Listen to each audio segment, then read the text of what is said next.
Qu'est-ce qui se cache réellement derrière la démission de Constant Mutamba, le ministre de la Justice, garde des Sceaux de la République démocratique du Congo? Monsieur Mutamba est-il la malheureuse victime d'une horrible machination dans cette affaire de détournement de fonds? La pancarte de la droiture tant brandie par lui n'était-elle en réalité qu'un leurre pour entuber tous les Congolais et se remplir les poches aussi aisément que de prendre une sucette de la bouche d'un enfant? Eh bien, voici toute la vérité autour de cette sale affaire qui entache notre cher ministre. Écoutez très bien car je m'apprête là à faire de graves révélations qui à coup sûr vont vous surprendre. Voici donc la vérité autour du tapage médiatique concernant Constant Mutamba. Au cœur de la République démocratique du Congo, un tremblement politique a été ressenti avec la démission de Constant Mutamba Tungunga, le désormais ancien ministre de la Justice. Ce retournement a été une surprise pour beaucoup, tant cet homme remarquable a été perçu comme une lueur d'espoir dans un système souvent terni par des scandales et des détournements flagrants. Constant Mutamba, fortement apprécié pour son dynamisme et son engagement à combattre les Kuluna, ces gangs qui s'aimaient la terreur dans diverses régions urbaines, faisait figure de héros aux yeux du peuple. Sa détermination à lutter contre la criminalité et à apporter des réformes tant attendues dans le secteur judiciaire laissait entrevoir un futur prometteur pour la RDC. Malheureusement, cette ascension fulgurante a été suivie d'un effondrement. Il faut être aveugle, sourd et muet pour ne pas voir qu'il s'agit d'un complot savamment pensé pour nuire non pas seulement à la personne du ministre qu'il incarne, mais bien pour freiner les grosses réformes judiciaires entreprises jusqu'ici, essentiellement depuis sa nomination en mai 2024. Les ennemis du Congo, à qui profite le désordre et le chaos qui y règne, ont vu en Constant Mutamba une épine dans leurs pieds, un caillou dans leurs chaussures et donc un homme à abattre sauvagement. Ce n'est d'ailleurs pas un secret d'État que ce dernier est constamment victime de graves menaces, incluant des tentatives d'empoisonnement et d'élimination physique. Des attaques graves contre l'initiative patriotique dont les responsables sont cachés à Kigali avec des soutiens et relais congolais sur place qui ont également pour appui des puissances étrangères qui sont les réels bénéficiaires de ce chaos insoutenable avec à la clé une totale jouissance des matières premières congolaises qui font encore et toujours l'objet du plus grand pillage et des plus grandes convoitises.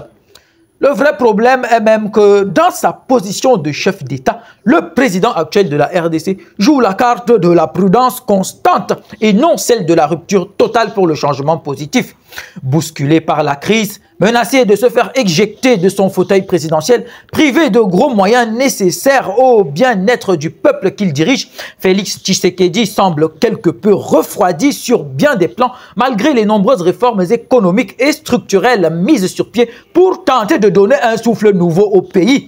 C'est en ce sens que la seule erreur de Mutamba a été de se poser comme le libérateur venu briser les chaînes du pays avec ses déclarations choc contre la justice malade et les grands réseaux mafieux qu'il a démantelés un à un.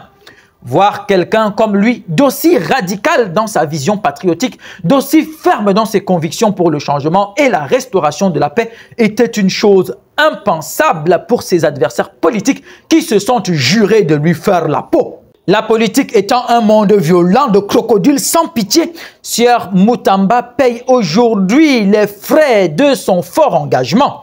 Cette affaire de détournement de fonds dont on l'accuse n'est rien d'autre qu'une vulgaire conspiration politique dans le but de lui faire perdre la cote, de le discréditer, de le salir aux yeux du monde. Le but ici est de déconstruire l'image populaire angélique qui lui a été accolée pour le faire paraître désormais en démon afin de le faire tomber en disgrâce devant le peuple congolais.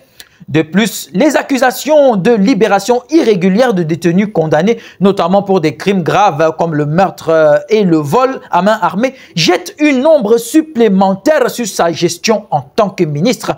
Cela soulève des questions sur sa capacité à gérer le système judiciaire et à protéger les citoyens. En gros, Un ministre qui libère arbitrairement les bandits de grand chemin est lui-même un acteur du grand banditisme. On veut faire croire au peuple que des Lumumba n'existent plus sur la surface de la terre, que chaque leader qui se pose comme très patriote est en réalité un imposteur démagogue parce qu'il faut absolument désengager la jeunesse de la chose politique, car un Congolais qui chante, danse, boit à longueur de journée pour oublier ses problèmes est bien plus favorable au système corrompu en place qu'un citoyen conscient et engagé dans la chose politique. N'oubliez pas que l'affaire Mutamba se produit à un moment critique alors que la RDC se prépare pour les prochaines élections générales. Cette démission pourrait avoir des répercussions politiques majeures. D'une part, elle pourrait susciter un climat généralisé de méfiance à l'égard du gouvernement et des politiciens en général, minant ainsi la légitimité des élections à venir. D'autre part, elle peut ouvrir la voie à une autre lutte pour le pouvoir au sein du gouvernement, alors que différents blocs essaient de tirer parti de la situation pour consolider leur position. Chers frères congolais, ne vous laissez pas distraire et embobiner par des acteurs qui n'ont que faire de votre bien-être. Vous êtes heureusement de plus en plus nombreux à rester lucides.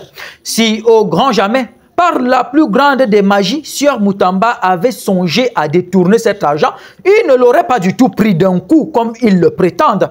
Il aurait coupé une partie petit à petit pendant l'exécution des travaux, comme ça se fait un peu partout.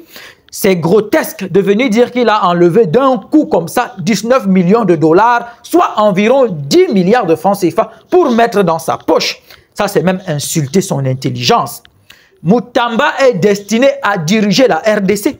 Et ça, c'est ce qui dérange, car il va venir fermer les robinets, stopper la saignée. C'est ce que ses adversaires politiques ne veulent pas. Ils sont prêts à tout pour le pulvériser, mais ils n'y arriveront pas. Car lorsqu'un leader a avec lui la grâce du Seigneur, aucune flèche ne l'atteint.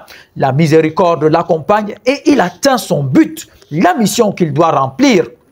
Congolais, Congolaises, soyez sages. Constant Mutamba est à l'heure actuelle ce que le pays a de plus précieux en termes de révolutionnaire. Il a besoin de vous. Que les médias patriotes jouent leur rôle dans la couverture de ce scandale. Une presse indépendante et robuste peut faire pression sur les autorités pour qu'elles agissent et garantissent la transparence. La mobilisation de la société civile est également cruciale. En somme, la démission de Constant Mutamba n'est qu'un chapitre d'un livre encore incomplet sur le chemin tortueux de la démocratie et de la justice en République démocratique du Congo. La suite de cette affaire sera un indicateur clé, on l'espère, du triomphe de la vérité, du patriotisme et de la rectitude. Chers ministres, la jeunesse africaine consciente et éveillée est de tout cœur avec vous. Tenez bon, car le combat ne fait que commencer. Partout en Afrique, c'est l'ébullition totale. Le mal ne vaincra pas. La patrie ou la mort, nous vaincrons.